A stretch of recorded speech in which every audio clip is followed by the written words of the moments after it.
Hello students, আজকে আমরা ত্রিভুজ সূত্রের কয়েকটা কেস পড়ব।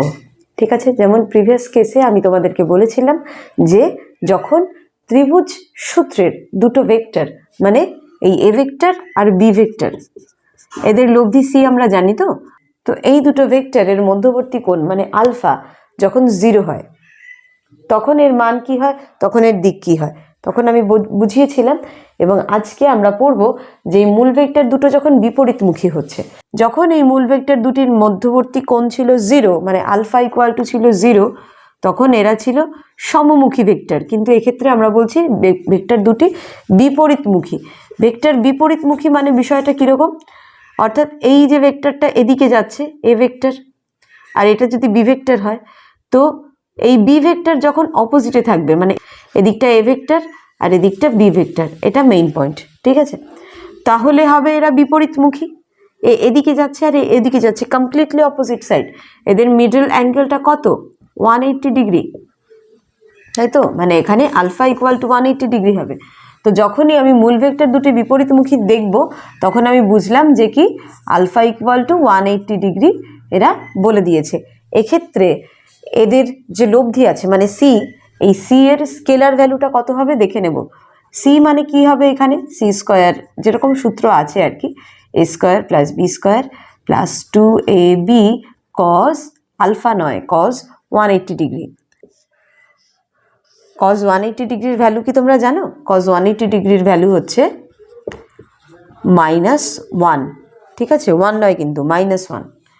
জিরোতে হয় কজ, জিরোতে হয় 1, আর কজ 180 ডিগ্রিতে হয় -1। কজ 0 মানে ব্যাপারটা কীরকম, যদি আমরা এরকমভাবে ড্র করি তাহলে এদিকটা হয় 0 ডিগ্রি আর এদিকটা হয় 180 ডিগ্রি, রাইট?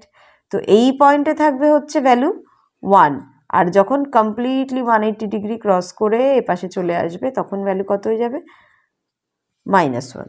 ঠিক আছে, অপোজিট সাইড আর সাইনটাও অপোজিট হয়ে গেল। তো এবার আমরা এখানে দেখতে পাচ্ছি এ স্কোয়ার প্লাস বি স্কোয়ার, যেহেতু এটা কজ 180 মানে মাইনাস হয়ে গেছে, তাহলে -2ab। একটু উল্টে বুঝি, A square -2ab plus B square মানে এটা a মাইনাস বি হোল স্কোয়ারের ফর্মুলা। ঠিক আছে, তো এখান থেকে আমি যদি শুধু সি, শুধু লব্ধি ভেক্টরের মানটা যদি আমি চাই তাহলে কি হবে, C equal to A minus B, দুদিকে আমি রুট করে দিলাম তাহলে হবে সি এ মাইনাস বি। তাহলে এর ভ্যালুটা হবে, যখন দুটো বিপরীতমুখী ভেক্টর থাকবে তাদের ভ্যালু কি হবে, পরম মান, শুধু ভ্যালুটা হবে দুটো ভেক্টরের ডিফারেন্স। ওই ভেক্টর দুটোর পরম মানকে বিয়োগ করে দিলেই, ভেক্টর দুটোর পরম মানকে বিয়োগ করে দিলেই আমরা পেয়ে যাব লব্ধি ভেক্টরের মান। ঠিক আছে, এবার আমাকে জানতে হবে দিক, অ্যাঙ্গেলটা কি। তো দিক জানতে গেলে আমরা কি জানি, তার সূত্র tan theta equal to B sine alpha by A plus B cos alpha. প্রথমেই বুঝি বি সাইন আলফা মানে কি, বি সাইন আলফা, আলফার জায়গায় আমি বসিয়ে দেবো 180 ডিগ্রি, আর সাইন 180 ডিগ্রি মানে 0 আমরা জানি। তাহলে যদি এই পার্টটা 0 হয়ে যায় তাহলে কমপ্লিট 0 হয়ে যাবে। তো tan থিটার ভ্যালু 0 কখন হয়, tan থিটার ভ্যালু 0 হবে কখন, যখন থিটা ইকুয়াল টু 0 হবে। ঠিক আছে, অদ্ভুত, এখানে তো আমি বের করেছি 180 ডিগ্রি, তাহলে এটা 0 ডিগ্রি কেন হচ্ছে? সেই কেসটা হচ্ছে tan থিটা ইকুয়াল টু 0, এটা যখন হয় তখন থিটার মান শুধু 0 ডিগ্রি হয় না, আর একটা হয় কি 180 ডিগ্রি।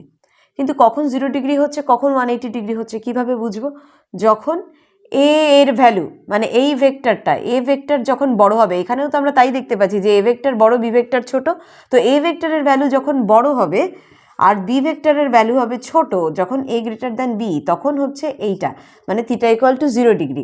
আবার যখন এ ভেক্টরের ভ্যালু ছোট, বি ভেক্টরের ভ্যালু বড় মানে এ লেস দ্যান বি, বা বলতে পারি যে বি গ্রেটার দ্যান এ, যখন এটা হবে তখন আমরা পাই থিটার ভ্যালু 180 ডিগ্রি। তো ঠিক আছে, তাহলে আমরা এখান থেকে বুঝতে পারলাম যে মূল ভেক্টর দুটো যদি বিপরীতমুখী হয় তখন তার কি কেস হতে পারে।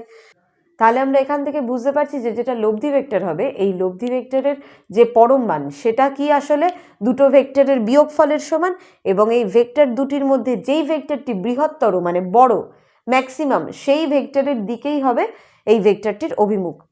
ঠিক আছে, তাহলে আজকে আমরা এই পার্টটা বুঝলাম। ঠিক আছে, খুবই সহজ। আশা করি তোমরা বুঝতে পারবে সহজেই। যেখানে সমস্যা হবে আমাদের কমেন্ট বক্সে জানাও, আমরা আরও উৎসাহ পাবো এবং আমাদের আরও ভালো লাগবে। লাইক এবং সাবস্ক্রাইব করে আমাদের সাথে থেকো, কারণ পরবর্তী ভিডিওগুলো আমরা খুব তাড়াতাড়ি আনতে চলেছি। বন্ধুদেরকে শেয়ার করো, তারাও যাতে এই পার্টগুলো বোঝার সুযোগ পায়। আজকের মতো এই পর্যন্ত, ভালো থেকো। আগামী পর্বে আবার দেখা হচ্ছে।